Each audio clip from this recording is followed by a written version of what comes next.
Oke, kita mulai pembelajaran kita. Bismillahirrahmanirrahim. Assalamualaikum warahmatullahi wabarakatuh. Waalaikumsalam warahmatullahi wabarakatuh.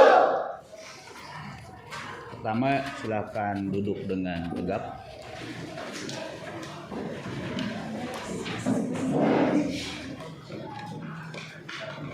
Tegap. Tegapnya lain kieu, tegap. Oke. Ya. Kemudian tutup matanya. Tutup matanya. Oke. Tutup matanya. Atur napasnya.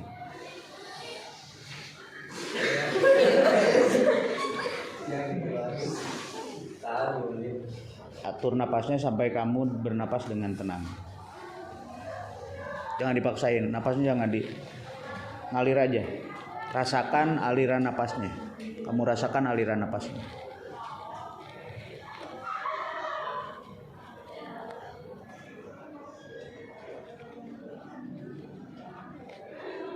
Sekarang bayangkan bapak dan ibu kamu. Setelah itu panggil mereka. Panggil mama, panggil papa. Berterima kasihlah untuk apapun yang beliau berikan hari ini pada kalian. Ucapkan itu. Mama, terima kasih.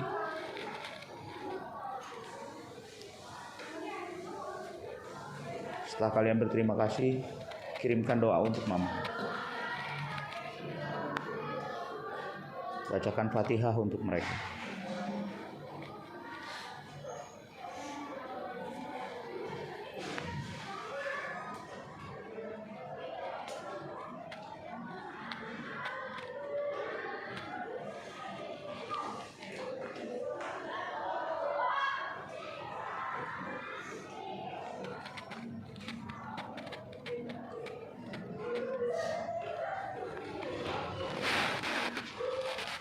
Jika sudah selesai, silahkan buka matanya.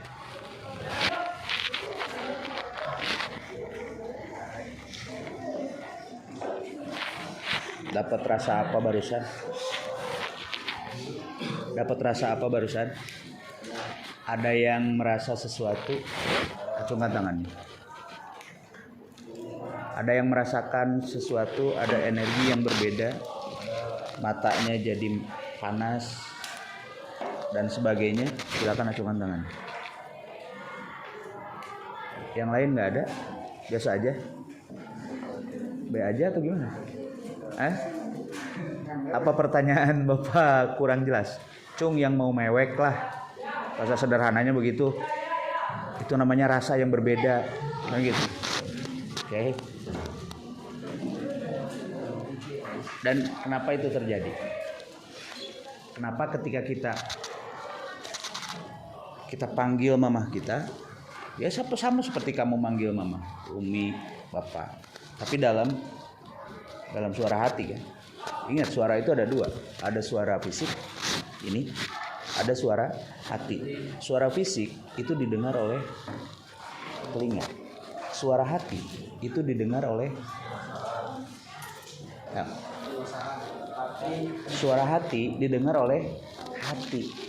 Pertanyaannya, barusan kamu panggil mamah kamu pakai suara hati. Tanyakan nanti pulang. Jam berapa sekarang? Catat jamnya. Catat jamnya. Kemudian nanti pulang tanyakan ke mama, mama tadi jam segini inget aku apa enggak? Ya, tanyakan itu. Kalau tiba-tiba ibu kamu terbersit kok inget kamu, berarti kamu nyambung sama mama kamu. Ya, ruhani kamu nyambung sama mama kamu. Maka oleh sebab itu, tadi Bapak bilang, suara mulut itu hanya bisa didengar oleh telinga ini. Suara hati itu didengar oleh telinga hati, dan telinga hati itu nggak kelihatan. Itu adalah rasa, itu adalah firasat. Makanya untuk pembuktiannya nanti pulang tanyakan ke mama, mama tadi 1:30-an, jam 1 lewat lah, 1:30, mama terbersit aku enggak? Tergantung tadi siapa yang kamu panggil, mamahmu atau papamu. Tanyakan mereka. Oke? Itu pembelajaran pertama. Maka oleh sebab itu, sebenarnya bapak kita, ibu kita secara rohani, secara rasa itu selalu bersama kita. Paham ya? Ketika kamu melakukan dosa, melakukan maksiat, ingat itu akan ada rasa ke siapa? Ke mereka. Ketika kamu berbohong, itu dia tahu, orang tuamu tahu. Oke? Jadi jangan pernah berbohong pada orang tua, karena sehebat apapun kalian menutupi kebohonganmu, Allah punya cara ngasih tahu orang tuamu. Cuma masalahnya orang tua juga nggak tahu sinyal-sinyal itu. Paham? Jadi ketika kamu ngelakuin maksiat nih, tiba-tiba ibu kamu ada sesuatu yang inget sama kamu, tapi apa ya? Nah, cuma sama ibu kamu itu kadang-kadang itu dibiarkan. Padahal sedang terjadi sesuatu pada anaknya. Oke? Sekali lagi, rasa antara kita dan orang tua kita itu tidak pernah putus. Mereka selalu hadir menemani kita. Kelihatan? Enggak. Ya, kelihatan. Dia ada di sini. Ruhaninya tuh ada di sini. Selalu mendampingi kita. Maka hati-hati dalam hidup. Jangan nyiksa orang tua. Nyiksa orang tuanya gimana? Tadi bermaksiat, bersolat, bogohan, zina dan lain-lain sih nggak ada. Ya. Karena Bapak kasih tahu. Dosa kamu itu, ya, dosa yang kamu lakukan itu akan bertransformasi. Tahu transformasi? Akan berubah bentuk menjadi penyakit untuk orang tuamu. Besi terpercaya, silahkan kamu iri dengki sama orang. Ya. Ini coba aja, silahkan kamu iri dengki sama orang, maka yang sakit kepala, yang sering sakit kepala itu pasti orang tuamu. Kamu berzina, pasti orang tuamu kena penyakit kelamin. Itu pasti. Oke? Kalau orang tuamu masih hidup. Kalau orang tuamu sudah nggak ada, penyakitnya kemana? Ke kita. Jadi dosa yang kita lakukan itu penyakitnya hadir dalam bentuk penyakit. Maka ketika banyak orang yang sakit, ketika kamu sering sakit, tanya, ada yang salah nggak dalam hidup kita? Jangan kamu sangka sholat telat, sholat asal-asalan, sering meninggalkan sholat. Lihat aja, tunggu aja. Titik penyakit itu akan kemudian membesar. Dan ingat, meninggalkan sholat, penyakitnya itu di sini. Serangannya itu otak. Ya, serangannya adalah otak. Efek tercepat dari sering meninggalkan sholat, kamu gak bisa mikir. Kamu gak bisa menyelesaikan masalah. Diberi masalah kecil aja, kamu bingung harus ngapain. Itu gambaran kamu sholatnya gak bener. Selesai. Paham? Jadi kalau otak kamu mau cerdas, ada masalah apapun, otak ini encer menyelesaikan masalah. Kuncinya di mana? Sujud. Kamu jarang sujud, selesai. Otak kamu beku. Kenapa kamu bodoh? Gak pinter-pinter? Sholatnya, lihat sholatnya. Sholatnya benar apa enggak? Kumaha Allah apa kumaha mana? Sholatnya gimana Allah apa gimana kamu? Kumaha orang? Waktuna gimana kita? So, Allahu Akbar waktu sholat cek saya tak? Cek Allah. Terus mana? Salaman nempel. Berarti sholatnya gimana siapa? Gimana kamu? Nggak bakalan kan? Gerakannya. So, gerakan sholat. Kamu pernah tanya nggak, Pak? Ini yang bener. Takbiratul ihram itu kan ada yang begini, ada yang begini, ada yang begini, ada yang, ya kan?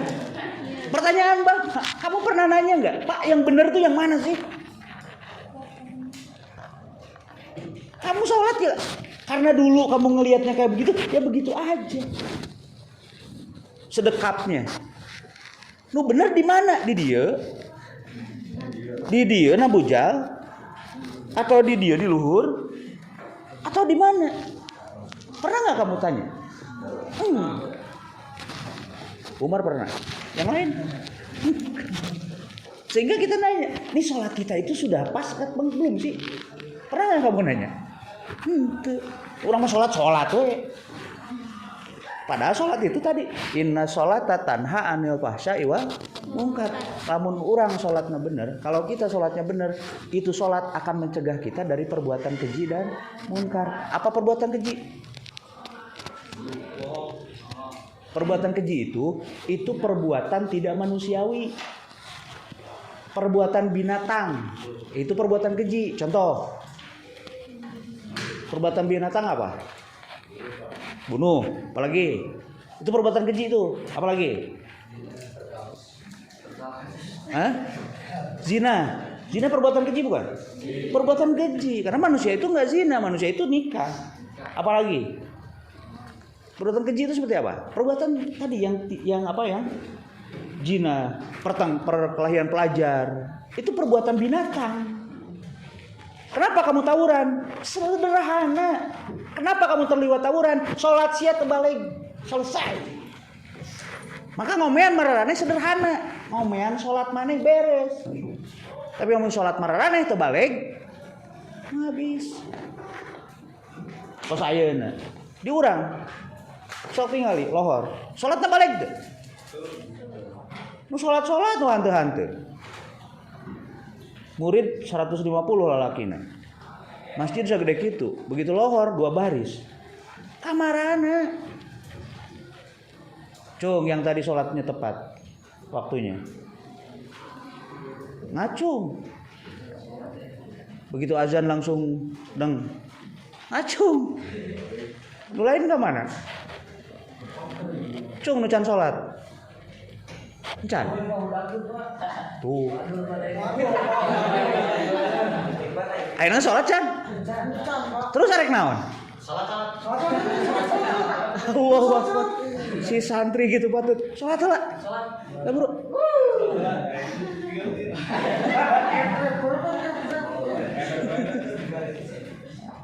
Bilang aja, Pak. Hah? Tegak mah maneh berarti tinggalin mah tadi ti Bapak. Buru bukan. Sholat di baheula lila amat kenceng. Eta kenceng teh sholat terbalik. Ah, kumaha sahaya gerakan. Kos gitu yang diinginkan oleh Allah? Enggak, serius. Karena kita lagi menghadap Allah di sholat. Ya, paham tuh? Jadi yang harus dibenerin apa? Sholat. Kalau mau otaknya kalau otaknya kulet, otak kulet itu aduh bahaya dah. Terutama lalakinya. Laki-laki itu nggak boleh punya otak udang itu nggak boleh. Laki-laki itu harus cerdas. Karena apa? Karena kehormatan laki-laki itu ada di kepalanya. Kehormatan laki-laki itu ada di kepalanya. Makanya ketika sholat mayit, ya, sholat jenazah, kalau jenazahnya laki-laki, imam berdirinya di mana? Di kepala. Kenapa? Pernah nanya tuh? Henteu, ulah mana guru lagi lalieur sih teu nyaun. Bawa nanya ke guru-guru PAI, sama kayak begitu ketika ditanya kenapa? Rasul mengajarkan ketika jenazahnya laki-laki, imam harus berdiri di kepala. Kalau jenazahnya perempuan, imam berdirinya di perut. Kenapa beda? Ditanya ke bapak, ke guru PAI sarua. Itu nyaun. Nah, kamu mana? Makanya bapak dibejaan mana supaya mana lebih pintar tibatan guru PAI. So, ulah gitu, tanya ke guru ngaji mana? Kak Kiai di Lemur tanyakeun, Pak Kiai, kenapa lamun jenazahnya lalaki, imam di kepala, kalau perempuan, imam di perut? Jawabannya naon? Tenggeus ti dituna satek kitu. Benar tuh? Pertanyaan itu apakah pertanyaan itu memuaskan? Enggak. Apa kasih tahu nih jawaban yang memuaskan? Karena kehormatan laki-laki itu ada di kepalanya. Dan kehormatan perempuan ada di perutnya. Kamu cantik luar biasa, kaya luar biasa, tekdung, drop. Bener gak? Bener kan? Sehebat apapun kamu misalnya, pendidikannya tinggi dan sebagainya, pinter, tekdung. Selesai. Betul? Makanya kehormatan perempuan ada di mana? Di perutnya. Maka jaga perut kamu. Itu kehormatan kamu. Paham? Nah, kehormatan laki-laki ada di mana? Di kepalanya. Isi kepalanya laki-laki itu. Karena apa? Karena laki-laki itu dia nanti ketika jadi rumah tangga, ketika berumah tangga, itu laki-laki yang menentukan. Itu gak belek duit. Emang urusan awewe? Laki mikir siapa gitu. Iya, perempuan itu ya sederhana, jaga kehormatannya. Bapak sederhana, perempuan mah kudu pinter-pinter. Asli. Tapi kudu pinter. Karena apa? Karena kalian madrasatul ula. Untuk bisa ngaji. Singkat deh. Tahun ini target Bapak di kelas 11 hanya 1. Hiji. Nu teu bisa ngaji udah bisa ngaji. Nu teu bisa salat istihoroh kudu bisa salat istihoroh. Nu teu bisa salat hajat kudu bisa salat hajat. Nu teu bisa salat tobat kudu bisa salat tobat. Nu teu bisa salat tasbih kudu bisa salat tasbih. Sederhana itu kelas 11 ini. Jadi ketika Bapak masuk kelas, jangan pernah berpikir Bapak akan ngajarin materi yang diepai. Eta jang bahan ulangan. Jang bahan ulangan mah pelajari kumaneh ku sorangan. Da teu dibutuhkeun ke salat geus lulus mah. Heh, bener tuh? Liar. Aduh, ieu pilihan kudu ka mana ieu gawe? Make naon? Make salat. Kan sia mah tergantung ka jelema. Ya amun arek gawe nu di tiang lain urang mah lain bebeja curhat lain ka Allah. Ketika lieur curhat ka Allah. Cara curhat naon? Istihoroh. Ya Allah, aku enggak tahu mana yang terbaik buat aku. Hanya Engkau yang tahu. Tunjuki aku, mudahkan aku jalannya. Urang teh tinggal isuk-isuk teh puguh-puguh datang WA ti Indomaret. Oh, berarti Indomaret gitu. Begitu cara Allah ngasih tahu jawaban dari salat istihoroh, lain ngimpi. Ieu mah urang mah ngimpi. Lain. Ketika kita memasrahkan pilihan sama Allah, nanti Allah akan pandu. Gimana cara mandunya? Datang orang yang tiba-tiba mendekatkan kita ke situ. Itu cara jawaban Allah terhadap istihoroh kita. Jadi orang teh teu lieur gitu. Paham ya? Cung nu pernah salat istihoroh? Hiji. Cung nu pernah salat tahajud? Pernah ieu mah karek pernah ieu. Nu pernah salat tahajud enggak, Cung? Oh, pernah. Cung nu sering. Hiji. Cung nu pernah salat tasbih? Hiji. Hah? Yang banyak astagfirullah. Salat tasbih tahu? Tahu. Tahu? Coba Karin sebutkan salat tasbih teh geus kumaha? Jadi kalau setiap kan kayak salat biasa, tapi setelah baca suratnya misalnya surat apa terus surat yang ada di Quran macam Oke, atuh orang diajar lah gitu. Ya. Jadi orang mah diajar eta we ini mah. Heeh. Cung nu apa doa-doa wudu? Mulai dari berkumur, hidung, muka. Nu apal ngacung? Hiji, dua. Nu apa artina ngacung? Oh. Nu apal arti bacaan salat ngacung? Ya Allah ya Robi. Ari maneh ngawangkong jeung Allah ngawangkong ke naon? Kan salat teh kalian ngobrol sama siapa? Berkomunikasi sama Allah. Ari berkomunikasi harus ngerti dia yang kamu omongin. Ari maneh? Aisyah ngobrol naon? Astagfirullah. Terus baru luan cenah.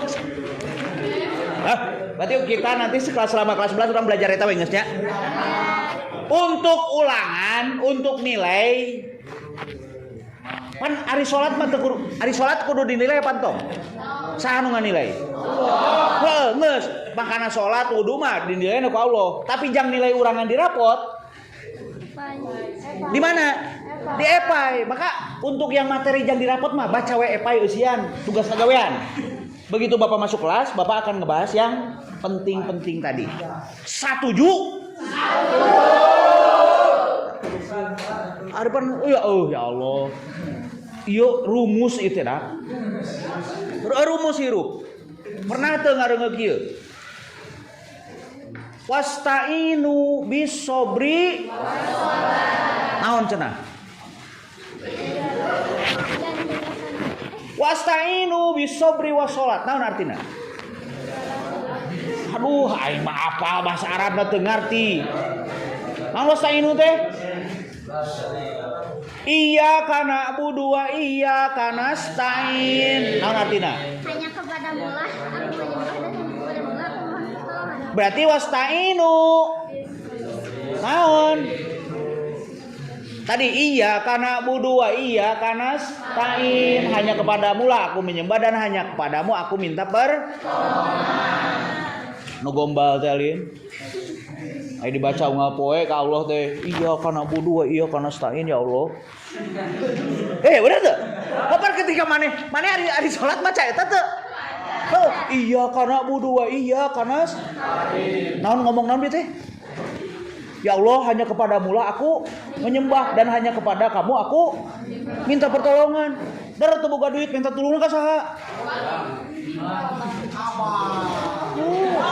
Kudu da minta tolong teh ka saha? Nah, minta tolong itu ada caranya. Minta pertolongan Allah itu ada caranya. Kata siapa? Kata Quran, wasta'inu bisobri was. Minta tolong itu ada caranya. Ngirim proposal juga ada caranya, ya kan? Kamu ngirim proposal bantuan masjid, kabupati. Caranya ada melalui ini kan begitu. Allah juga mengatur cara minta tolong. Caranya apa? Wasta'inu bisobri wassalat. Minta tolonglah kalian semua kepadaku dengan cara sabar dan salat. Berarti minta tolong ke Allah teh kunaon caranya? Ku salat. Maka ngadoa nu bakal diterima berarti paham? Saya mah ngadoa salatna teu bener. Pantesan itu dibarere atuh. Salah prosedur. Ku malaikat teh, "Wais, stop." Salah prosedur, balikeun. Gitu. Iya kan? Yang lancar itu kalau prosedurnya bener, aman. Arek mah. Arek diajar. Tong dia wasta'inu bisobri was. Sebab ayeuna kieu. Kira lamun pengkhianat ngajukeun proposal dibere mah. Pengkhianat mengajukan permintaan, dikasih apa enggak? Pengkhianat nih. Saatnya jam ke-8 dimulai. It's time to begin.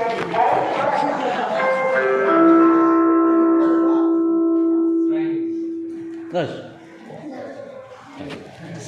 Ulang. Pengkhianat mengajukan permohonan, kira-kira dikasih apa enggak? Enggak. Oke, kita baca surat Al-Maun. Buka surat Al-Maun. Apa surat Al-Maun apa? Kemana?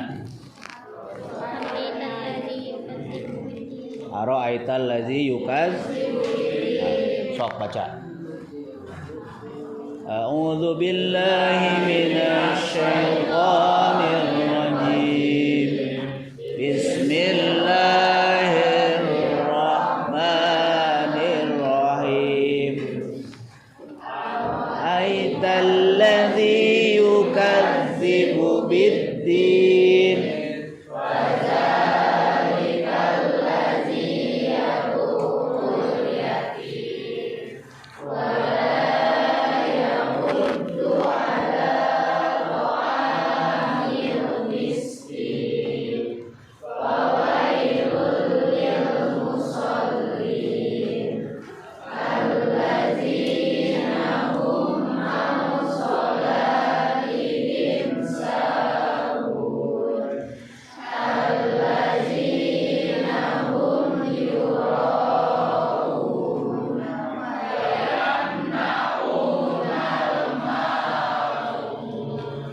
cenah?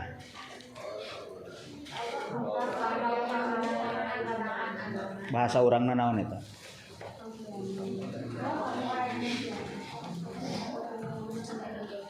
Tahukah kamu nyaho teu maneh? Kan gitu. Cek Allah teh gitu, ka urang teh tah. Nyaho teu maneh? Ara'aital ladzi yukadzibu biddin. Nyaho teu maneh? Saha pendusta agama? Saha pengkhianat agama teh? Siapa pengkhianat agama itu? Orang-orang yang apa menghardik? Menghardik itu menyepelekan.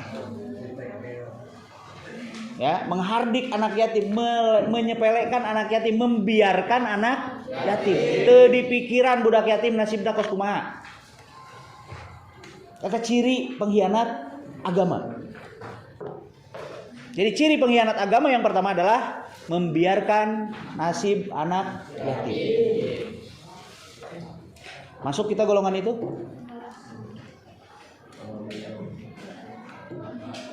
Kalian masuk golongan itu apa enggak? Hah? Masuk ke golongan itu? Percaya nih, kita buktikan. Tanggal 10 kamari saha nu inget santunan. Saha nu inget santunan, lamun teu ku Bapak diingetan. Saha ngacung. Begitu Bapak ngumumkeun di grup. Ngan saukur si Arif. Berarti budak kelas 11 selain si Arif pengkhianat kabeh. Iya kan? Eta pengkhianat cek saha? Cek Bapak apa cek Quran? Cek Quran. Tahu nggak kamu siapa pengkhianat agama itu? Pertama, orang-orang yang menghardik anak yatim, orang-orang yang membiarkan anak yatim.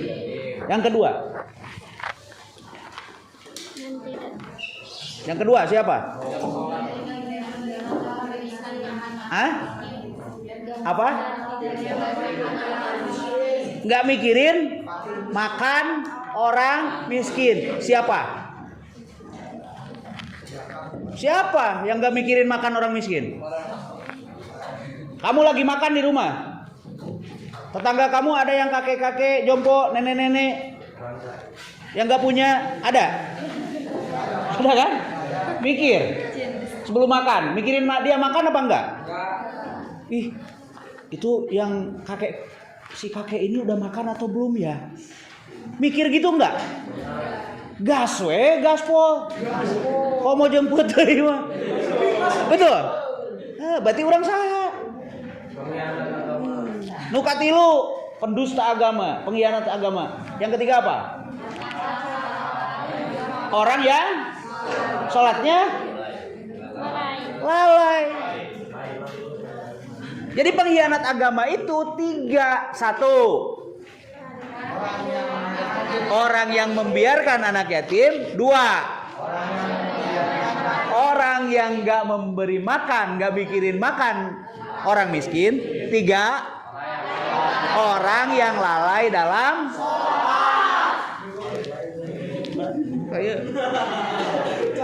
lalai dalam sama dengan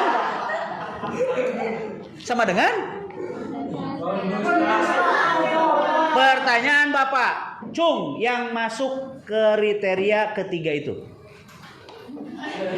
1, apakah kalian memuliakan yatim, suka memuliakan yatim, memperhatikan yatim apa enggak? Cung. Enggak. 2, kadang-kadang. 2, Cung, yang selalu mikirin makan orang miskin. Enggak. Cung, yang enggak lalai dalam sholatnya. Berarti kalian itu pengkhianat tulen. Kenapa? Nuka hiji masuk, nuka 2 masuk, nuka 3 maka wahai para pengkhianat. Boleh Bapak bilang begitu hari ini? Iya. Wahai para pengkhianat, bertobatlah.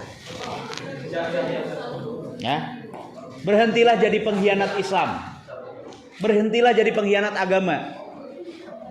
Jangan bilang Allahu Akbar, agama kita dilecehkan. Tai. Sholat hante. Yatim dibiarkan, miskin nggak dipikirin. Ngomong pejuang agama. Pejuang agama itu sederhana. Kalau kamu mau jadi pejuang Islam, sederhana kata Quran. Apa yang harus kita lakukan? 3 hal yang harus dilakukan oleh kita. 1, pikirkan nasib anak yatim. 2, pikirkan makan orang miskin. 3, tidak lalai dalam sholat. Itu kamu masuk kriteria pejuang Islam.